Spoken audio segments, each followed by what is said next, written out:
She raised him like her own, gave him everything, and he repaid her by kicking her to the curb.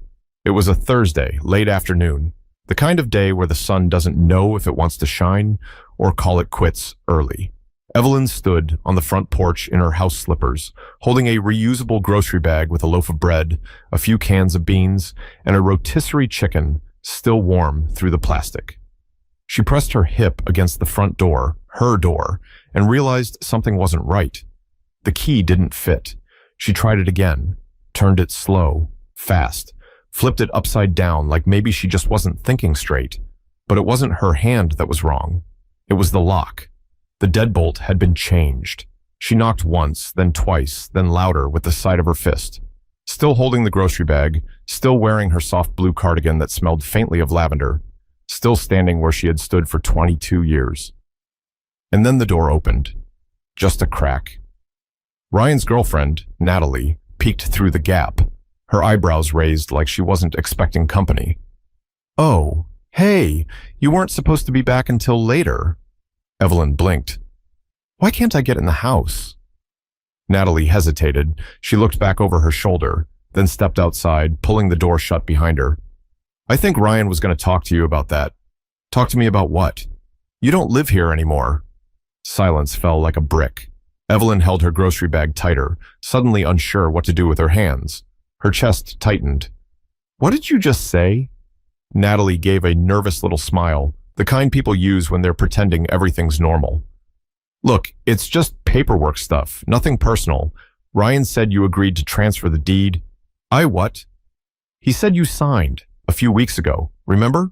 All those documents at the kitchen table?" Evelyn stared, and slowly it started to click. The forms, the way Ryan brushed off her questions, told her it was just housekeeping, that we need to get things in order, that this'll protect the house if anything happens to you. She had trusted him. She had trusted her son, and now her hands were trembling. Natalie didn't wait for more questions. She slipped back inside, muttering something about giving Ryan a call. The door shut again, locked again. Evelyn stood there for a full minute, then 5, then 10. Nobody opened the door again, and she didn't knock. She walked down the steps slow, that chicken still tucked under her arm like a baby. She didn't know where she was going, but she knew she wasn't going back inside. But Ryan hadn't just taken her house, he took something deeper, and Evelyn was about to remember exactly who she was. Long before any of this, before the paperwork, before Natalie, before her front porch became foreign, Evelyn had been more than just a woman in a house. She had been a mother, and not just to anybody, to a child nobody else wanted. Back in 1996, Evelyn was working the night shift at St. Joseph's Hospital in Jackson, Mississippi. She was a floor nurse, tough, reliable, soft-spoken, a woman who had long since made peace with not having children of her own after 2 miscarriages and a failed round of IVF. The grief was a scar, invisible but deep. And then, one night, she met Ryan. He'd come in with a broken wrist, barely 2 years old, pale, underfed, wearing a t-shirt just 3 sizes too big with mustard stains on the collar. His foster mother didn't even stay at the hospital, dropped him off with child services and left. Evelyn didn't go looking to adopt, but sometimes God doesn't knock. Sometimes he just sits a baby in your arms and dares you to put him down. Ryan was silent for the first few days, just clung to her scrubs like a vine, wouldn't speak to anyone, wouldn't eat unless she fed him. Something about her made him feel safe, and that was enough. 2 months later, she filed the first set of papers. 6 months after that, he had her last name. Her friends thought she was crazy, a single black woman in her late 30s adopting a white toddler with behavioral issues. "Girl, you trying to save the whole system?" "No, just this one," she'd reply. Evelyn gave Ryan everything she never had: a bedroom with a race car bed, packed lunches with his name and marker, swimming lessons, piano lessons, Saturday trips to the zoo. He had asthma. She found the best pediatrician. Trouble reading?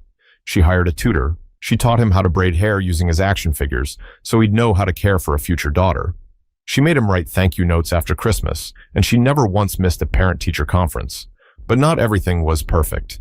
As Ryan grew older, things changed. By middle school, he started asking questions. "Why do I look different from you? Why do people stare at us in the store? Why does everybody think I'm adopted?" She always answered with the same words, "Because you are, but that doesn't mean you're not mine." He never fully accepted it. In high school, he grew distant. By college, he barely came home. And when he did, it was always quick. An overnight visit, a dinner, hey mama, before rushing out with his phone in his hand. But Evelyn never complained. She kept the lights on, kept his old room just the way he left it, kept believing that love, even quiet love, was enough. Then her husband passed, and suddenly Ryan started coming around more. He was helpful at first, cleaning gutters, mowing the lawn, reminding her to take her blood pressure pills. He'd bring Natalie sometimes, and they'd sit on the porch while Evelyn made cornbread and watched Jeopardy. She thought things were healing, but what she didn't know was that Ryan hadn't come home to rebuild. He came to take inventory, and by the time she realized it, her name was off the deed and her trust had been sold for scraps. But a mother doesn't forget, and Evelyn was already remembering every sacrifice she ever made. Evelyn spent that night in her car. She parked it 2 blocks down from the house. Well, what used to be her house, in front of a row of duplexes with peeling paint and plastic chairs on the porches. She didn't cry, not once. But her hands stayed locked at 10 and 2 on the steering wheel, even after the engine was off. The rotisserie chicken sat untouched in the passenger seat, cold now, grease soaking through the plastic. She stared out the windshield, her eyes fixed on nothing. Grief has a way of sitting heavy in your lungs, not just from losing people, but from realizing who they never were to begin with. When her husband Leonard passed 3 years ago from a misdiagnosed blood clot, Evelyn thought the pain couldn't cut deeper. He had been her balance, a man of few words, all weight. They met at church, fell in love over fried catfish and Bible verses, and spent 29 years building a home that rested on faith and forgiveness.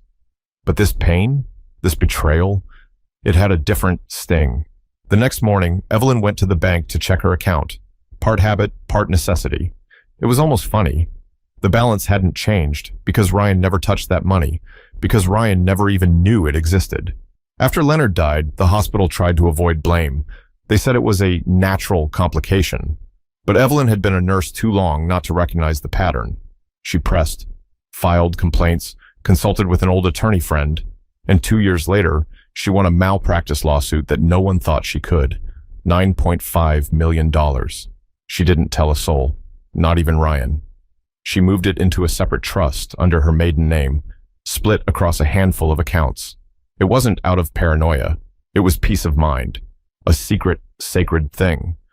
Because money changes people, and some things are better left under the radar. That day, sitting in the bank lobby with her ankles swollen and her spirit cracked in two, Evelyn realized something else. Ryan didn't just betray her trust. He underestimated her.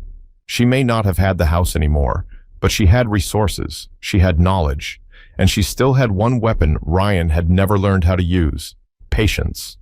So she booked a motel room in Meridian, paid in cash. 2 nights, no questions. She needed a plan, but more than that, she needed to sit still and remember who the hell she was. She flipped through an old notebook she kept in her purse, full of prayers, phone numbers, and handwritten reminders to call her cousin in Lafayette. At the back of it was a note she'd scribbled years ago, the day the court settlement came through. Don't let money make you loud. Let it make you quiet. Let it buy you time. She smiled at the page. Ryan thought he kicked her out, but he had no idea he'd just set her free. But freedom doesn't mean comfort, not yet. And Evelyn still had some fires to walk through before she rose again. The first time Ryan put a stack of papers in front of her, it was a Sunday. Evelyn was sitting at the kitchen table, folding dish towels while the oven ticked away at a sweet potato pie. Her knees ached that day. Rain was coming. She could feel it in her bones, but she smiled through it. Ryan had stopped by without calling first, and even though she didn't like surprises, she told herself maybe he missed her. He walked in wearing one of those slim-fitted dress shirts that looked like it belonged to someone else's body. Natalie followed behind him, barely looked up from her phone. "Hey, Mama," he said, giving her a half hug. "We brought some papers. Nothing serious, just stuff to help with taxes and the house. Cleaning things up on the back end, you know?" Evelyn furrowed her brow. "What kind of papers?" Ryan pulled out a folder like a magician with a deck of cards.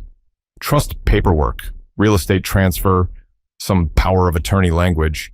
We had it reviewed. Natalie's firm does this kind of stuff all the time, totally standard. Natalie chimed in from behind her screen, not looking up.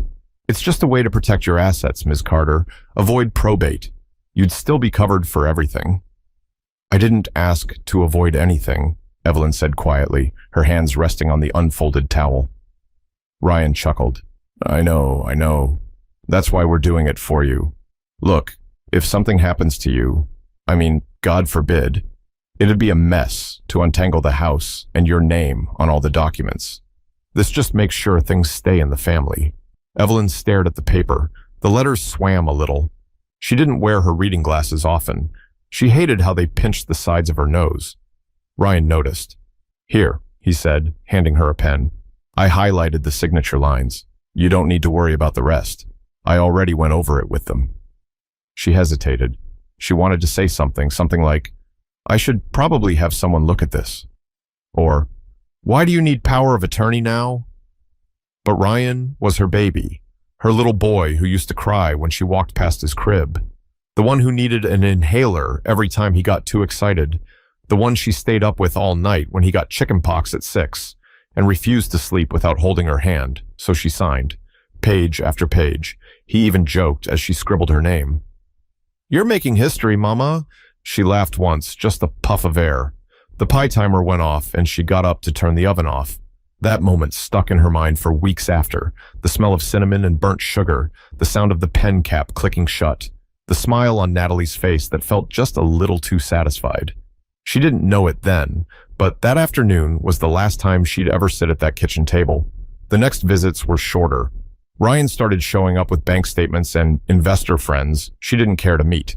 He was always busy, always talking about flipping properties, building portfolios, how her home was equity waiting to be unlocked. He started calling her Evelyn in front of Natalie. That was new. And one day, while she was watering the begonias in the front yard, she overheard Natalie say, once we close on this place, we can finally get that apartment in Dallas. That's when Evelyn started packing a small bag, just in case. She tucked away her Bible, her passport, the last photo she had of Leonard, and her notebook with the banking information for the settlement she had never told Ryan about. Her body didn't move as fast anymore, but her mind? It was still sharp enough to know when love had curdled.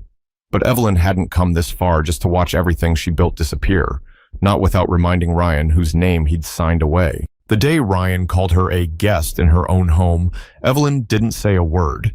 It was a Wednesday, sometime after lunch. She had just finished vacuuming the living room, a chore she still liked to do herself, even though her knees hated her for it. Dust didn't care about age, and Evelyn believed in a clean house, no matter who was watching. Ryan walked in, sunglasses still on, earbuds hanging around his neck. Natalie trailed behind, mid-conversation with someone over Bluetooth. They didn't speak at first, just walked right past her like she was the cleaning lady. Then Ryan paused, turned around, and said casually, Hey, next time you use the Dyson, can you empty it out? We've got people coming to see the place this weekend. Evelyn blinked. People? Realtors. Just to get a feel for the value, market research. She stared at him. You selling the house? He chuckled like she had asked if he was moving to the moon. Not yet. Just thinking ahead. Gotta explore all our options, right? She stood straight. Our options? That's when he said it. You're a guest now, Mama. It's still your space, of course, but legally, well, you know how it is. Her hand tightened around the vacuum handle. She didn't say anything, didn't scream, didn't cry, just nodded once. That night, she packed her small bag for real. She didn't take much, just what she needed. That Bible, her notebook, 2 dresses, 1 pair of sneakers, and her wedding band, which she hadn't worn since Leonard passed, but still kept in a little pouch by her bedside table. Ryan didn't ask where she was going. Natalie didn't care. They had what they wanted, or so they thought. Evelyn checked into a budget motel on the other side of town near a truck stop and a gas station that always had flickering lights. The bed creaked when she sat down, and the heater wheezed like it had asthma. But it was hers, and it was quiet. She sat at the tiny desk and opened her notebook. There was a number she had kept in there for 14 years. Belonged to a woman named Doris, who used to work at a nonprofit that helped older women navigate housing law. Doris had helped her once when a tenant in her rental property tried to sue her over a plumbing issue. She dialed the number. It rang once, then twice, disconnected. She sighed. Then she remembered CJ, Clarence C.J. Burrell, Leonard's friend from the old neighborhood, a lawyer, long retired, but sharper than a whip and twice as stubborn. She hadn't spoken to him in years, but she picked up the phone anyway. It rang 6 times before a tired, raspy voice answered. "This better be Jesus or trouble." Evelyn smiled. "Maybe it's both." "Evie?" "Yeah, it's me. I need to talk to you." But CJ didn't need much convincing, because real friends remember when someone shows up with a casserole after your surgery, and he'd been waiting for a call like this. CJ met her at a diner just off I-20 the next morning, the kind of place that still served coffee in heavy ceramic mugs and called everyone hon, whether they were 5 or 85. He looked older than she remembered, white in his beard now, eyes a little glassier, but he still had that same thick brow and dry humor that made people think twice before lying to his face. "You look like hell," he said, sliding into the booth across from her. Evelyn smiled. "Good morning to you too." He took a sip of his coffee, black. No sugar, no cream, just like Leonard used to. "All right," CJ said, setting the cup down. "Tell me everything. Don't skip. Don't soften. Just lay it out." So she did. She told him about the forms Ryan made her sign, the way he changed the locks, the guest comment, Natalie, the realtors, the fake smiles. CJ listened without interrupting once. When she was done, he leaned back and let out a long sigh. He tricked you, played you, but he made one big mistake. "What's that?" He forgot who raised him. Evelyn looked down at her napkin. "I signed the deed over, CJ." "Yeah, but signing under false pretenses? That doesn't mean it's legal, especially if you weren't fully informed or he misrepresented the documents." She raised an eyebrow. "You think we can take him to court?" CJ grinned. "Evie, I could take him to court in my sleep." She laughed, but there wasn't much humor in it. "I'm tired, CJ. I'm not trying to destroy him. I want my home, and I want to look at myself again and not feel like a damn fool." CJ nodded slowly. "Then let's not destroy him. Let's teach him something." They spent the next 2 hours going over everything. What she signed, what dates she remembered, the conversations she could recall.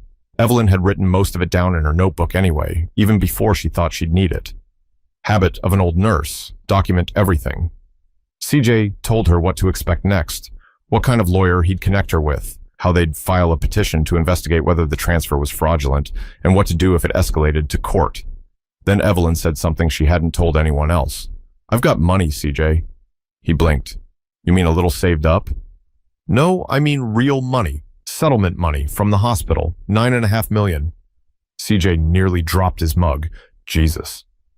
"I never touched it. Didn't want Ryan knowing. Didn't want anyone knowing, really." CJ shook his head slowly. "You've been sitting on $9 million and letting this boy run circles around you?" "I didn't want money to change the way I loved him," she said, barely above a whisper.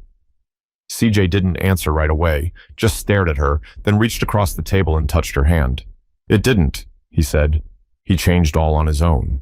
Evelyn looked out the window at the highway in the distance. Her reflection in the glass looked older than she felt. Worn. Not defeated, but cracked. Like something that had been dropped but refused to break. She turned back to CJ. "I want to do this right. No drama. No cameras. Just my name, back on my door." CJ nodded. "We'll get it." But there was one last conversation Evelyn needed to have. Before the lawyers, before the hearings. One final attempt to speak not to the man Ryan had become, but the boy she remembered. Evelyn didn't call first. She knew if she did, he'd either hang up or have Natalie talk for him. So she just showed up. It was late afternoon when she pulled into the driveway. The yard looked too neat, like someone had trimmed the hedges just enough to impress a stranger, but not enough to show real care. Her begonias were gone. She knocked once. Ryan answered in gym shorts and a branded hoodie, holding a protein shake. His face tightened the second he saw her. "Ma, Evelyn, what are you doing here?" Evelyn stepped forward just enough that the screen door separated them. "I don't need much of your time. I just came to say something." He looked back over his shoulder, probably checking if Natalie was home, then sighed and stepped onto the porch. Look, if this is about the house... She raised a hand. Let me finish. He shut his mouth. I raised you when nobody else would. Not because I had to, and not because I wanted to thank you. I did it because I saw a child who needed love, and I gave it. Every ounce I had. Ryan's eyes flickered, but he stayed quiet. I watched you grow. I gave up vacations, sleep, time, my body. I gave it all to you.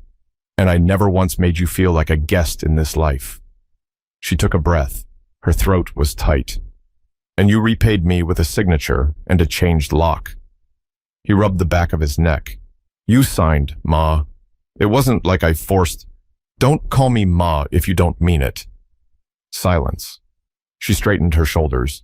I'm not here to argue, just to tell you I know what you did. And you should know, I'm not broke. Never was. I've got enough money to buy this house 10 times over. Ryan's face changed. First disbelief, then panic, then something like shame. I didn't know that. You weren't supposed to, she said, because love ain't a business, and loyalty can't be bought. But now I know, and so do you. He opened his mouth, but no words came out. I've already spoken to a lawyer. This will go where it needs to go. I just wanted to look you in the eye one last time before it does. Ryan's hand dropped to his side. You're gonna sue me? No, she said. I'm gonna remind you what a real home costs. And with that, she turned and walked back to her car. No yelling, no begging, just a woman who finally remembered her worth. But lawsuits don't scare people like Evelyn. What scares them is seeing the person they underestimated rise stronger than ever. 3 months later, the house was empty. No furniture, no Natalie, no Ryan. The new owner, a retired schoolteacher from Lafayette, said the place felt heavy when she first walked in, like it had been through something. And it had. CJ had moved fast. The fraud petition passed through the court quicker than expected. The judge didn't even blink after reviewing the documents and testimony, said Evelyn had clearly been misled, and the transfer was under questionable, possibly manipulative circumstances. Ryan never showed up to the hearing. He'd already left the state. Natalie went back to Dallas without him. Evelyn didn't smile when she heard that. She didn't laugh. She just exhaled. Long, slow, like something had been holding its breath inside her, and it could finally let go. She didn't move back in, though. Too many memories. Too many ghosts of quiet betrayals and Sunday dinners that now felt like rehearsals for an exit. Instead, she took her money, her full, untouched inheritance, and did something no one expected. She bought 3 homes in Pascagoula, Mississippi. Not big ones, not flashy, just enough. She turned them into safe housing for women over 60 who had been evicted, displaced, or abandoned by their families. She named the little program Len's Place after her late husband. Said it was the kind of thing he would have done if he'd lived long enough to retire. The first resident was a woman named Alma, 74 years old, kicked out by her grandson when she couldn't babysit full-time anymore. The second was Darlene. Her own daughter sold her house while she was in rehab for a hip surgery. Evelyn cooked Sunday meals for them all. Sometimes they watched game shows. Sometimes they just sat on the porch and swapped stories about who hurt them and who they survived anyway. Evelyn never needed to explain her story. They saw it in the way she carried herself. Calm, steady, unapologetic. CJ still visited now and then, especially when paperwork piled up. He joked about putting her on a billboard, the woman who turned betrayal into a blueprint. Evelyn would laugh and wave him off. I just did what my mama taught me. You don't fold when you're cornered. You pray, you plant your feet, and you protect your peace. But Evelyn knew the fight wasn't about a house. It was about not letting a single act of betrayal define the life she built with her bare hands. 1 year later, Evelyn sat on the back porch of Len's Place with a cup of tea and a fleece blanket over her lap. The sky above Pascagoula was streaked with orange and gold, the kind of sunset that made silence feel like a hymn. Alma was upstairs crocheting. Darlene was in the kitchen humming to herself while she cleaned collard greens, and Evelyn, for the first time in a long while, felt still. Not busy, not angry, not hurt, just still. A letter came in the mail that morning, no return address, just her name, written in handwriting she hadn't seen in almost a year. Inside was a note. I messed up. I see that now. I don't know why I did it the way I did. Maybe I thought I was owed something. Maybe I just never understood what you gave me. I don't expect you to forgive me, but I wanted to say it. You didn't deserve what I did. I hope you're okay. Ryan. Evelyn read it twice, then she folded it neatly and placed it in the back of her Bible, not because she planned to forget, but because some things are meant to be remembered without being relived. She didn't write him back. She didn't need to. Forgiveness to her wasn't about letting him off the hook. It was about freeing herself from the grip of what he'd done. She knew something now that she hadn't known then. You can love someone fully, raise them right, give them your everything, and still lose them, not because of who you were, but because of who they chose to be. And that's not your shame to carry. Evelyn leaned back in her chair as the crickets began to tune up their evening song. She closed her eyes and breathed deep, the kind of breath that fills more than lungs. It filled memory. It filled meaning. A home wasn't just a roof. It was the people under it. And she had built a new one from scratch. No paperwork needed. If this story hit you somewhere deep, if it reminded you of someone you've lost, loved, or let go, share it with a friend who needs to hear it. And remember this, real love can't be stolen. Real mothers don't fold, and real power doesn't scream. It builds again, quietly, from the ground up.